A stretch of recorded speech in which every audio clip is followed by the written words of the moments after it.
A dog's desperate howl echoed through the Montana wilderness for 3 days straight.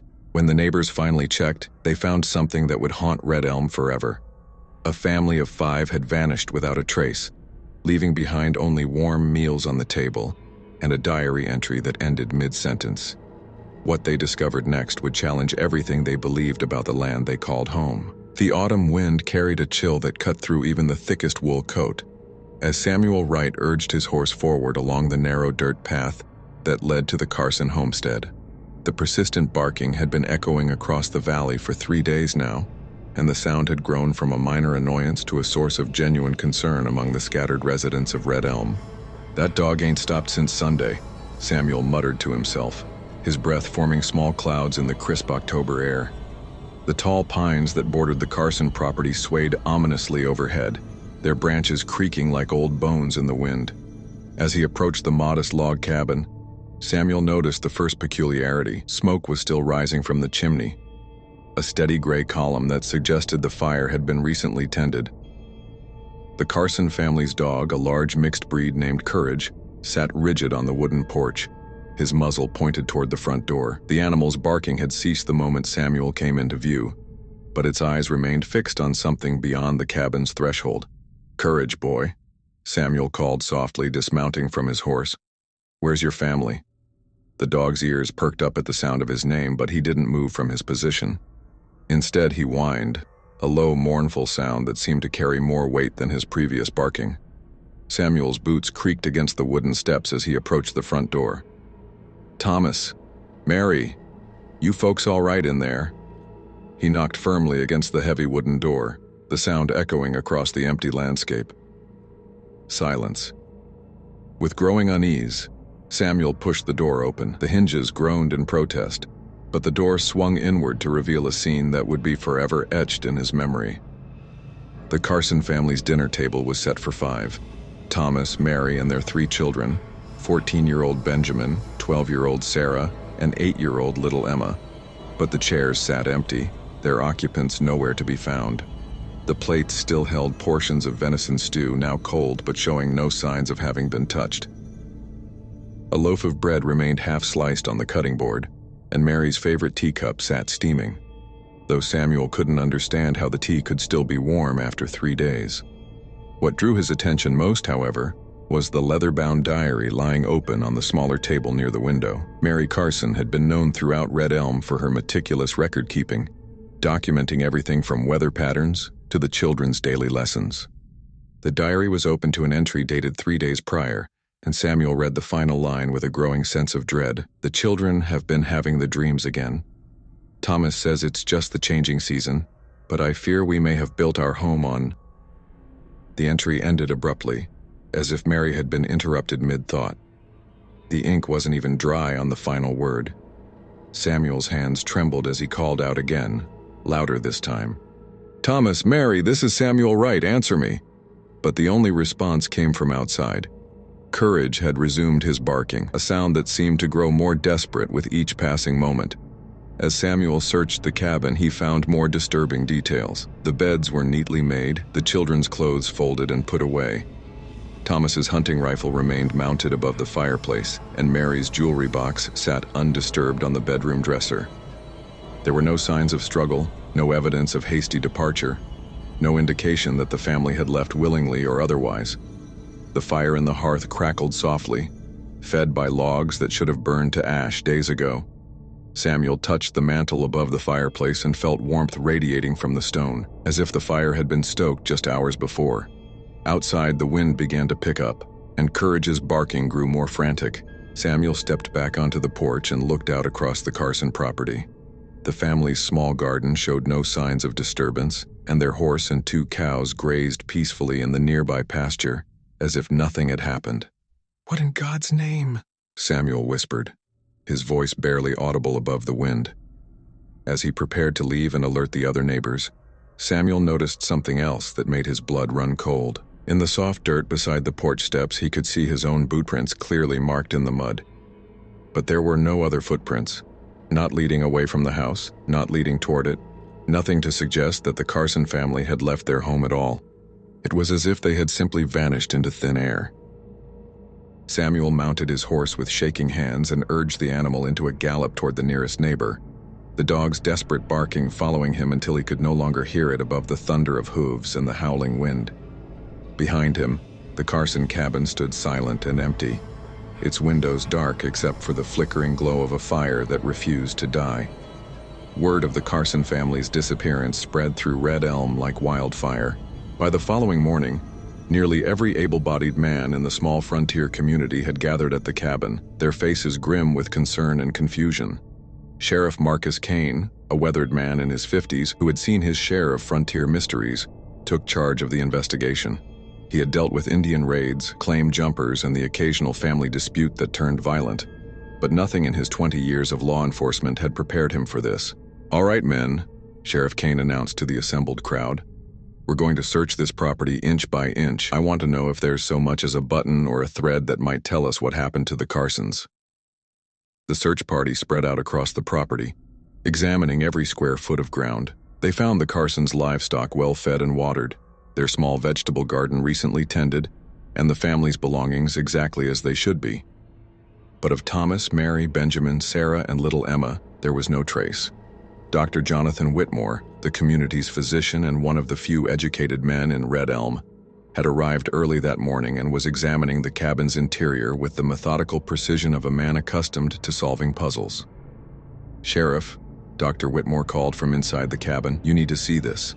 Kane stepped inside to find the doctor standing beside Mary Carson's diary, a magnifying glass in his hand. "Look at this entry," Dr. Whitmore said, pointing to the unfinished sentence. "The ink is completely dry now, of course, but notice the way it stops. There's no smudging, no trailing off as if she was pulled away suddenly. It's as if she simply stopped writing mid-word." Sheriff Kane studied the diary entry. Mary Carson had been writing about her children's dreams, mentioning something about the land their home was built on. "What do you think she was going to write?" "I've been reading her earlier entries," Dr. Whitmore replied, flipping through the diary's pages. "She mentions the children having strange dreams for the past several weeks. Dreams about voices calling to them from beneath the ground, about figures walking through the walls at night." She initially dismissed it as childhood imagination, but the frequency and similarity of the dreams began to worry her. Kane frowned. "You think the children were sick? Maybe hallucinating?" "Perhaps," Dr. Whitmore said, though his tone suggested he wasn't entirely convinced. "But there's something else. Look at this entry from 2 weeks ago." He pointed to a passage written in Mary's careful handwriting. "Old Henrik stopped by today with supplies. When I mentioned the children's dreams, his face went pale. He said something about the land being marked, and that we should have asked the tribal elders before building here. I pressed him for details, but he clammed up and left quickly. Thomas thinks Henrik is just trying to scare us with Indian superstitions, but I can't shake the feeling that there's more to it." "Henrik Larsson," Sheriff Kane muttered. "Norwegian fellow who runs the trading post. He's been in these parts longer than anyone except the Indians themselves." "We should talk to him," Dr. Whitmore suggested. Meanwhile, outside the cabin, the search party had made a discovery that would deepen the mystery even further. Jacob Morrison, a tracker who had spent years guiding hunting parties through the Montana wilderness, approached the sheriff with a troubled expression. "Sheriff Kane," Jacob said, his voice low, "you're going to want to see this." He led Kane and Dr. Whitmore to a spot about 50 yards from the cabin, where the ground was soft and muddy from recent rain. "Look at these tracks," Jacob said, pointing to the earth. Kane crouched down to examine the ground. There were tracks, certainly. Boot prints, smaller footprints that could belong to children, and what looked like a woman's shoe prints. But something was wrong with them. "These tracks," Kane said slowly, "they're not leading away from the cabin." "No, sir," Jacob confirmed. "They're leading toward it. All of them. And they stop about 10 feet from the porch." Dr. Whitmore joined them, studying the strange pattern of footprints. "It's as if they were walking toward the cabin and then disappeared." "That's not the strangest part," Jacob continued. "Look at the spacing between the prints. They're perfectly even, like the family was walking in formation. And see how deep they are? These weren't made by people walking normally. It's like they were sleepwalking or what?" Kane asked. Jacob hesitated.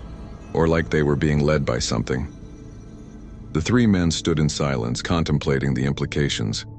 In the distance, Courage continued his vigil on the porch, his barking having given way to a low, continuous whine that seemed to grow more mournful with each passing hour. "Sheriff," called out another member of the search party, "we found something else." They were led to the small family cemetery behind the cabin, where 3 weathered headstones marked the graves of Carson family members who had died in previous years. But now there was something new. 4 additional holes had been dug in the earth, each approximately 6 feet long and 3 feet deep. "Fresh graves?" Kane observed, though the dirt didn't look recently disturbed. "But no bodies?" "Sheriff," Dr. Whitmore said quietly, "there are only 4 holes. The Carson family has 5 members." Kane counted the graves again. Thomas, Mary, Benjamin, and Sarah, but no grave for little Emma. As the afternoon wore on, the search party's mood grew increasingly somber. They had combed every inch of the property, searched the surrounding woods, and questioned the few neighbors who lived within a day's ride. No one had seen or heard anything unusual on the night the Carsons disappeared, aside from Courage's persistent barking. But it was Dr. Whitmore who made the most disturbing discovery of all. As the sun began to set and the search party prepared to return to town, he found himself alone in the cabin, studying Mary Carson's diary one final time. "Sheriff," he called out urgently, "you need to see this immediately." Kane rushed inside to find Dr. Whitmore standing beside the diary, his face pale with shock. "What is it?" Kane demanded. "The diary," Dr. Whitmore said, his voice barely above a whisper. "There's a new entry." Kane looked down at the open page. Below Mary Carson's unfinished sentence from 3 days ago, there was a new line written in the same careful handwriting. "We tried to warn them, but they wouldn't listen. The land remembers everything, and now it's time for the debt to be paid. The children understand now. They've gone ahead to prepare the way we'll follow soon." The ink was still wet. The discovery of the new diary entry sent shockwaves through Red Elm. Sheriff Kane immediately declared the Carson cabin off limits and posted a deputy to guard the property. But the damage was done. Word of the supernatural occurrence spread through the community like wildfire, and by the next morning, half the town was talking about ghosts, and the other half was packing their belongings to leave. Dr. Whitmore, however, refused to accept a supernatural explanation. As a man of science, he was determined to find a rational cause for the Carson family's disappearance and the mysterious diary entry. He spent the night in his office, poring over medical journals and consulting his personal library for any condition that might explain the family's vanishing. Meanwhile, Sheriff Kane decided to take Dr. Whitmore's earlier suggestion and pay a visit to Henrik Larsson at the trading post. The Norwegian immigrant had been in the territory for over 30 years, arriving before the first wave of settlers, and had developed relationships with the local Crow and Blackfeet tribes that other whites could only dream of. Kane found Henrik in his store, mechanically arranging supplies on the shelves with the careful precision of a man trying to keep his hands busy. The moment Henrik saw the sheriff enter, his weathered face crumpled with what looked like guilt. "You're here about the Carsons," Henrik said before Kane could speak. It wasn't a question. "I am," Kane replied. "Henrik, I need you to tell me everything you know about that land. Dr. Whitmore showed me Mary Carson's diary. She wrote that you warned her about the property being marked. What did you mean?" Henrik set down the can of beans he'd been holding and looked toward the window, as if he could see the Carson property from where he stood. "Sheriff, some stories are better left untold. A family of 5 has vanished without a trace," Kane said firmly. "I don't have the luxury of respecting old superstitions." Henrik was quiet for a long moment, then seemed to come to a decision. "The Crow have a name for that land. They call it the place where the earth hungers. They say it's cursed, that it demands payment from anyone who tries to claim it as their own. Payment? Lives, Sheriff. The land takes lives." Kane felt a chill run down his spine, but he pressed on. "Henrik, I need facts, not folklore. What happened on that land?"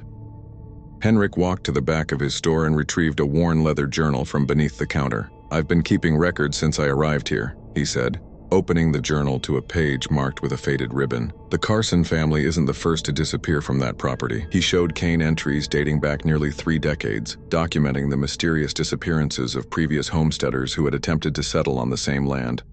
A family of German immigrants in 1851, a group of bachelor miners in 1863, a young couple with their infant son in 1871, all had vanished without a trace, leaving behind their belongings and no sign of struggle. "Why didn't you tell anyone about this?" Kane demanded. "I tried," Henrik replied. "But people see what they want to see. They hear Indian superstition and dismiss it." Thomas Carson was convinced he could tame any piece of land in Montana. He said the previous disappearances were just people moving on without telling anyone. Kane studied the journal entries, his mind racing. "Henrik, the Crow tribes, do they know what's causing this?" "They have stories," Henrik said carefully. "Stories about the time before the white man, when their ancestors made a terrible mistake. They say there was a sacred burial ground on that land, a place where the tribal medicine men would commune with the spirits of the dead. But during a harsh winter, when the tribe was starving, some of the young warriors desecrated the burial ground, stealing the grave goods to trade for food. And the spirits were angry. They cursed the land, making it hungry for the living. The Crow abandoned the area and have avoided it ever since. They say the land won't rest until it receives what was taken from it." Kane felt the rational part of his mind rebelling against the story, but he couldn't ignore the evidence. "Henrik, that diary entry that appeared after the family disappeared, do you have any explanation for that?" Henrik's face went pale. "What diary entry?" Kane described the mysterious addition to Mary Carson's diary, and Henrik's hands began to tremble. "Sheriff," Henrik said slowly, "I think you need to speak with Chief Running Bear of the Crow tribe. He's the only one who might know how to fix this." Meanwhile, back at the Carson cabin, something was happening that would change the course of the investigation forever. Deputy Tom Walsh, who had been stationed to guard the property, was making his hourly rounds when he noticed that Courage had stopped his vigil on the porch. The dog was now sitting in the middle of the cabin's main room, staring intently at a spot on the wooden floor. As Walsh approached, he could hear a sound coming from beneath the floorboards, a soft scratching, as if something was trying to claw its way up from below. Walsh grabbed a crowbar from Thomas Carson's tool shed and began prying up the floorboards. What he found underneath would provide the first real clue to the Carson family's fate. The space beneath the cabin floor had been hollowed out, creating a small crawl space that extended far deeper than it should have been possible. And there, carved into the earth walls of this underground chamber, were symbols that Walsh didn't recognize, intricate patterns that seemed to shift and move in the flickering light of his lantern. But it was what he found at the bottom of the chamber that made his blood run cold. 5 sets of clothes, neatly folded and arranged in a circle. Thomas's work shirt and pants, Mary's blue dress, the children's school clothes, all of them clean and undamaged, as if they had been carefully removed and placed there with reverence. And in the center of the circle, a small leather pouch containing what appeared to be human hair. Locks of different colors and textures that clearly belonged to each member of the Carson family. Walsh climbed out of the chamber with shaking hands and rode immediately to town to fetch Sheriff Kane. When they returned with Dr. Whitmore and a small group of volunteers, they found something that would haunt them for the rest of their lives. The diary was open to a new page, and there was another entry, written in a different handwriting this time, a child's careful script. "Mama says we're going home now. The voices aren't scary anymore. They're singing such beautiful songs. Papa says the land was just lonely, and now it has friends. Emma is so excited. She says the pretty lady with the bones in her hair is going to teach us how to dance with the earth. We're not lost anymore." The entry was signed with a simple B and dated that very day. As night fell over Red Elm, the men gathered around the Carson cabin realized that they were dealing with something far beyond their understanding. The land itself seemed to be alive, hungry, and determined to claim what it believed was rightfully its own. And somewhere beneath the earth, the Carson family was learning that death was not the end. It was just the beginning of a much longer journey. Chief Running Bear of the Crow tribe arrived in Red Elm 3 days after Sheriff Kane's urgent message, accompanied by 2 tribal elders and a medicine man whose age seemed to transcend the normal boundaries of human years. The chief was a man of few words, but his presence commanded respect from even the most skeptical members of the community.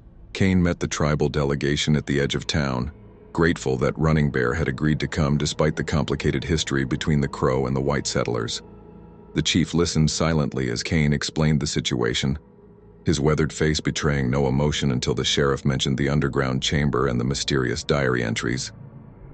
"The earth speaks," Running Bear said finally, his English accented but clear. "Your people built their home on sacred ground.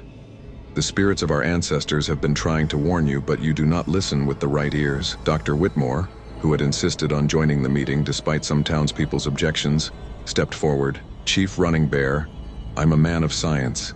I don't dismiss your beliefs, but I need to understand what's actually happening to this family.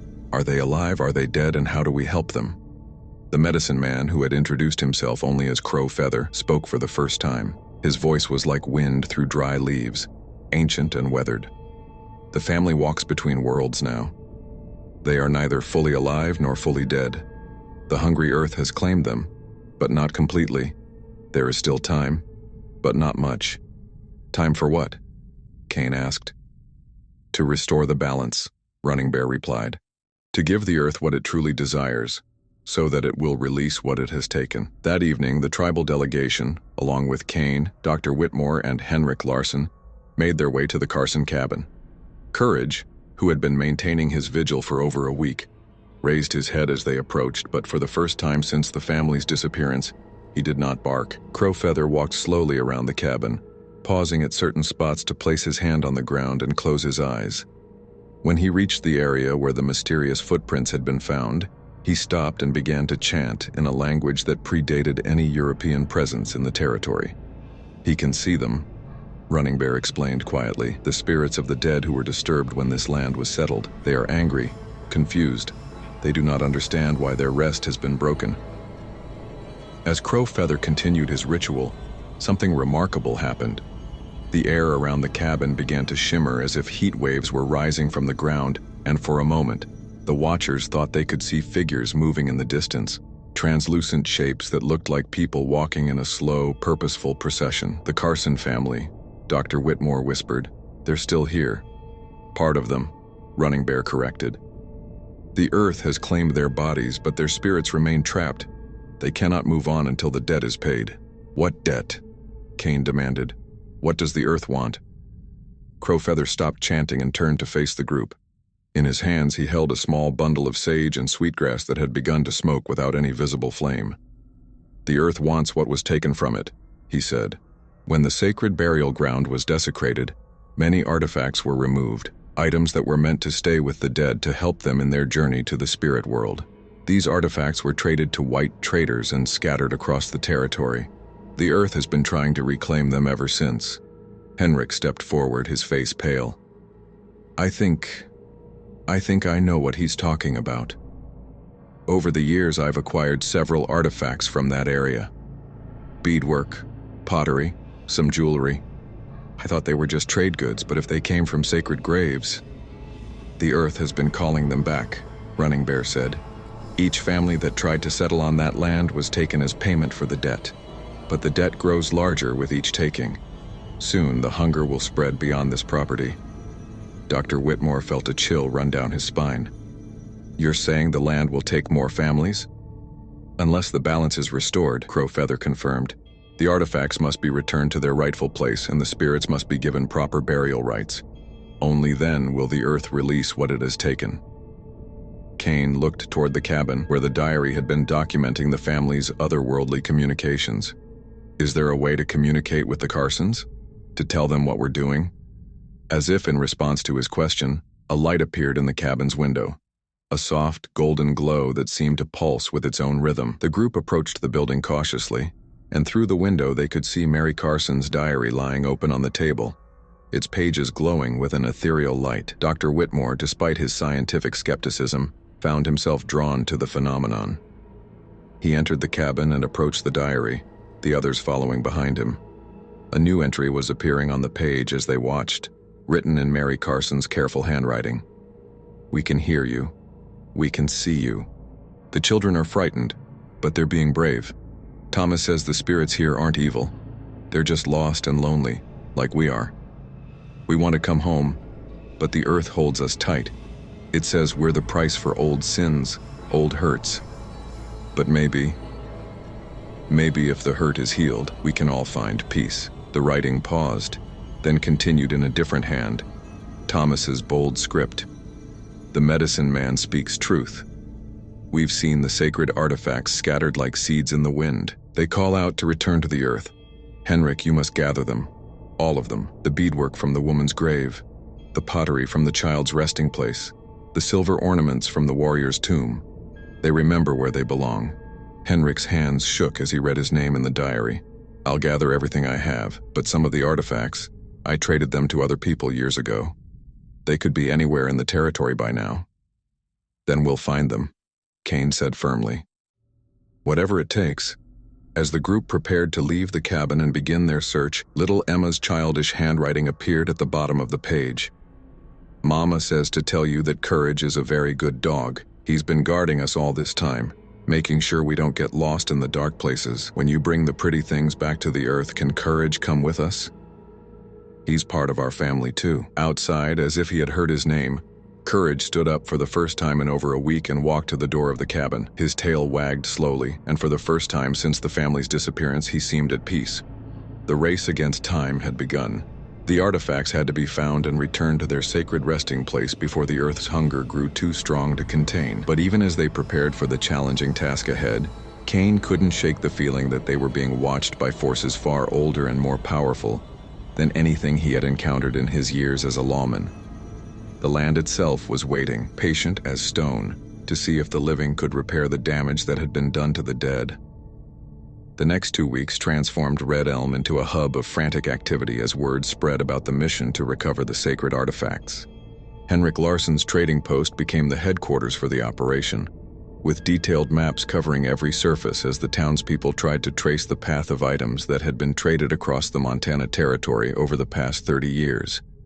Dr. Whitmore had documented every artifact mentioned in the tribal elders' descriptions, creating a comprehensive list of items that needed to be recovered.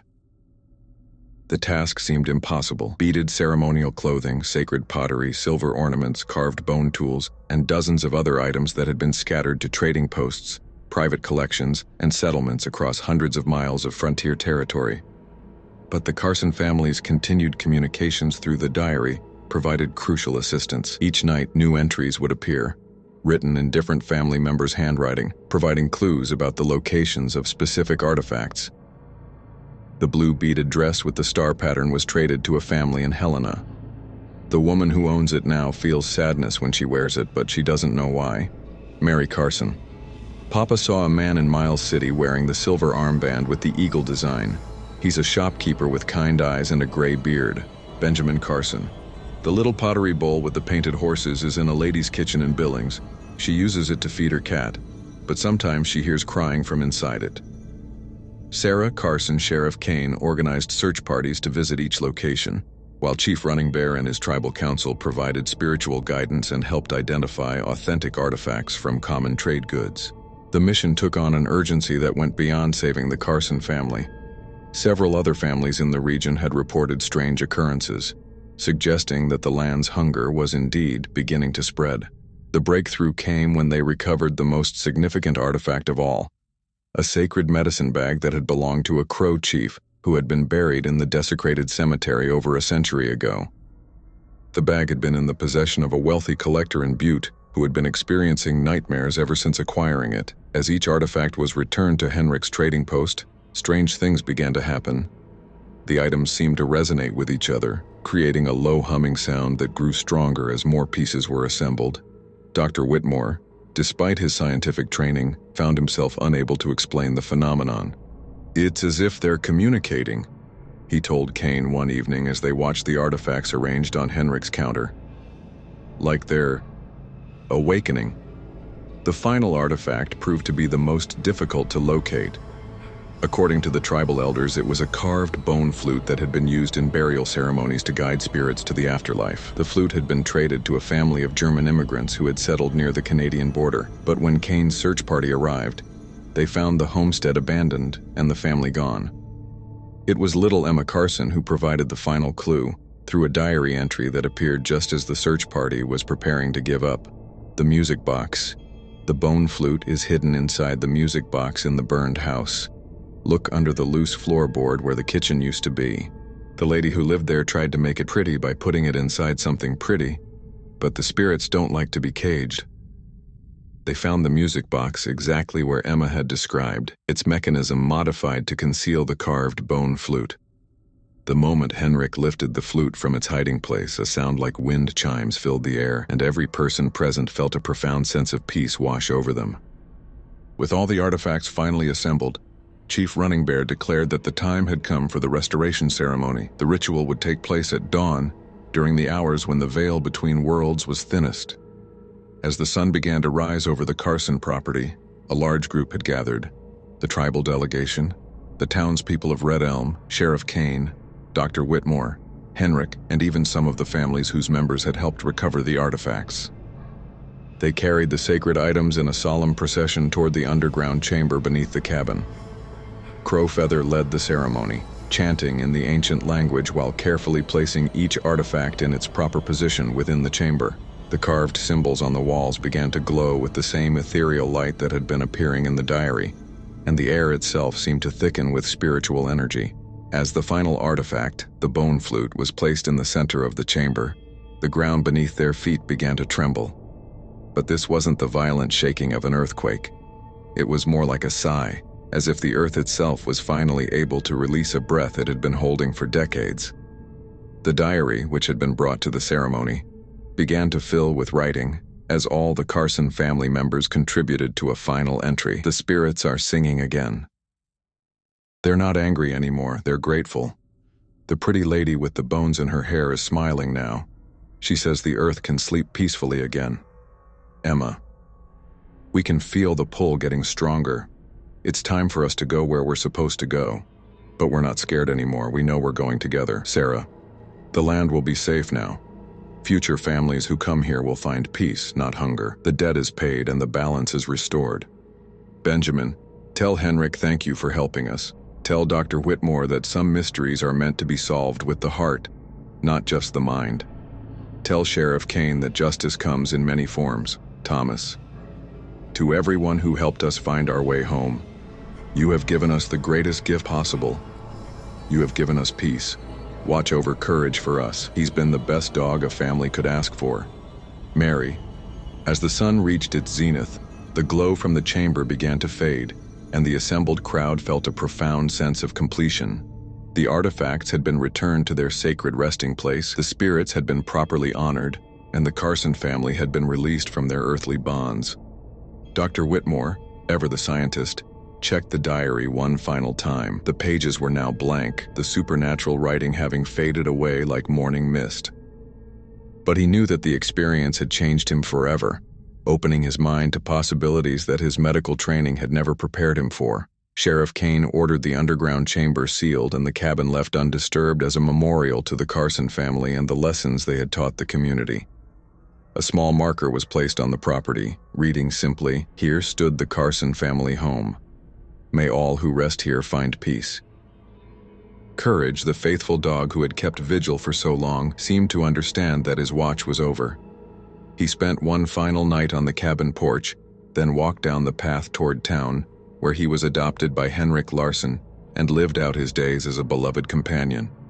In the years that followed, the Carson property became a place of pilgrimage for those seeking to understand the deeper mysteries of life and death. The land, once hungry and angry, became a place of healing and spiritual reflection. Native American families would sometimes visit to pay their respects to the ancestors, whose rest had been disturbed and ultimately restored. Dr. Whitmore went on to become one of the territory's most respected physicians, but he never forgot the lessons he learned about the limits of scientific explanation. He kept detailed records of the Carson family case, which became the foundation for his later work, studying the intersection of medicine and spiritual healing. Sheriff Kane served Red Elm for many more years, approaching each new mystery with the understanding that some questions required more than just evidence and logic to answer. He never again dismissed the wisdom of the tribal elders, and he became known throughout the territory as a lawman who could handle cases that other sheriffs wouldn't touch. Henrik Larson transformed his trading post into a place of cultural exchange, working with tribal leaders to ensure that sacred artifacts were properly identified and returned to their rightful communities. He never again traded in items that might have spiritual significance, and he became a bridge between the white settlers and the native peoples of the region. The Carson family's story became legend in Red Elm, passed down from generation to generation, as a reminder that the land itself has memory and that the living have a responsibility to honor those who came before. But the story didn't end with the restoration ceremony. In the weeks following the ritual, something remarkable began to happen throughout the Montana Territory.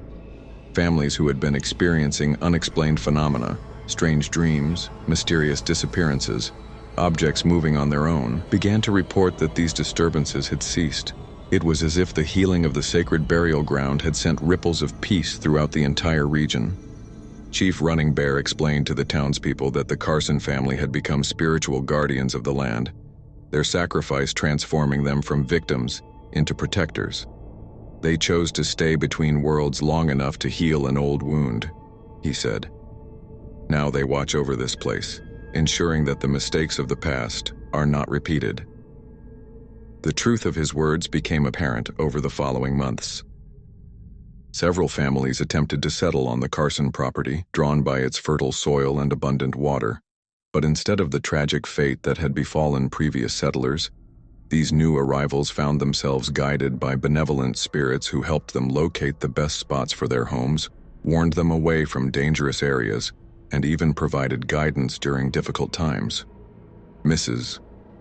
Eleanor Hutchins, a widow who built a small cottage on the eastern edge of the property, later wrote in her journal, "I often feel watched here, but not in a frightening way. It's as if caring family members are looking out for me. When I was ill with fever last winter, I dreamed of a kind woman who showed me which herbs to gather for healing. I found those exact herbs growing behind my house the next morning, though I had never seen them there before." The children of Red Elm began to speak of playing games with invisible friends near the old Carson cabin site, children who taught them songs they had never heard before and showed them how to find hidden treasures in the woods. Parents initially worried about these reports, but they noticed that their children seemed happier and more confident after these encounters, as if they had been blessed by some profound goodness. Dr. Whitmore documented these phenomena in his private journals, creating what would later be recognized as one of the first comprehensive studies of beneficial spiritual activity in the American frontier. He wrote, "The Carson family's story has taught us that death is not always an ending, but sometimes a transformation. They have become something greater than they were in life. Guardians, teachers, protectors of the land they loved enough to die for." Years later, when the railroad came through the territory and Red Elm began to grow into a proper town, developers expressed interest in the Carson property. But the townspeople, led by an aging Sheriff Kane, successfully petitioned the territorial government to designate the land as a protected memorial site. The original cabin was restored as a historical landmark, and the property became a place where visitors could learn about the complex relationship between the living and the dead, between progress and preservation. The diary, which had served as a bridge between worlds during the crisis, was preserved in the Red Elm Historical Society. Though it never again displayed supernatural writing, visitors often reported feeling a sense of peace and understanding when they read the Carson family's final messages. Children especially seemed drawn to the diary, and many claimed they could hear whispers of encouragement when they touched its pages. As the years passed and the surviving participants in the Carson mystery grew old, they would gather annually on the anniversary of the family's disappearance to share their memories and ensure that the story would not be forgotten. Henrik Larsson, even in his 80s, would tell the tale to anyone who would listen, always emphasizing the importance of respecting the sacred places and traditions of all peoples.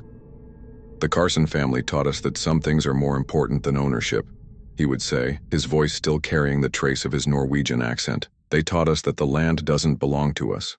We belong to the land. And if we remember that, if we live with respect and gratitude, the land will care for us just as it cared for them." The final testament to the Carson family's legacy came 25 years after their disappearance, when a severe drought threatened to destroy the crops and livestock of the entire valley. Other areas of Montana were devastated by the dry spell, but the lands surrounding the Carson property remained mysteriously fertile, their springs flowing clear and strong even as neighboring wells ran dry. Dr. Whitmore, now an old man but still sharp of mind, wrote in his final journal entry about the Carson case, "I have spent my life trying to understand the mystery of the Carson family, and I believe I finally do. They discovered something that our modern world has forgotten, that love is stronger than death, that sacrifice can heal old wounds, and that the greatest mysteries are not meant to be solved, but to be lived. They chose to become part of something larger than themselves, and in doing so, they transformed not just their own fate, but the fate of all who would come after them. Today, visitors to the Carson Memorial Site often report feeling a profound sense of peace and connection to the land. The property remains one of the most fertile and beautiful spots in Montana, a testament to the power of healing and reconciliation. The small museum on the grounds displays artifacts from the restoration ceremony, photographs of the original townspeople who helped solve the mystery, and copies of the diary entries that bridge the gap between the living and the dead. But perhaps the most moving tribute to the Carson family is the garden that grows behind the restored cabin. No one planted it, and no one tends it, yet it blooms year after year with flowers that seem to appear according to no earthly season. Visitors often find themselves drawn to sit among the blossoms, and many report experiencing profound moments of clarity and peace in that sacred space. The flowers change with the needs of those who visit, sometimes bright and cheerful for those seeking joy, sometimes soft and gentle for those who grieve, sometimes bold and vibrant for those who need courage. It's as if the Carson family continues to care for the living, offering comfort and guidance to all who seek it. And on quiet evenings, when the wind moves through the grass and the shadows grow long, some visitors claim they can still hear the faint sound of children laughing and playing, the gentle murmur of parents' voices, and the distant barking of a faithful dog who will never stop watching over the family he loved.